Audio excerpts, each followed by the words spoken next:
এই দেখো, এই যে কাজটা করছো, ঠিক আছে, এই যে আমার যে ইয়াটা করলা, এটা কিন্তু কম ক্ষতি না। আর শুধু এইটুক সার্ভিস করাবো এটা না, এটা সম্পূর্ণটা খুলে এটা সম্পূর্ণটা কাজ করাতে হবে। আর সম্পূর্ণটা কাজ করাতে গেলে আমার কম করে হবে 30 থেকে 40 হাজার টাকা লাগবে।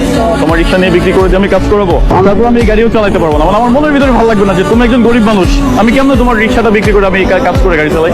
আর ও আমার এই টাকা দিচ্ছে, এই টাকা নিবো, চেহারার টাকা কি আমি টাকা নিতে পারি? ওদের চেহারা দেখেই তো আমার মায়া মায়া লাগতেছে যে ও সারাদিন এই পরিশ্রম করে টাকাটা ইনকাম করছে, আমি এই টাকাটা কেমনে নিই?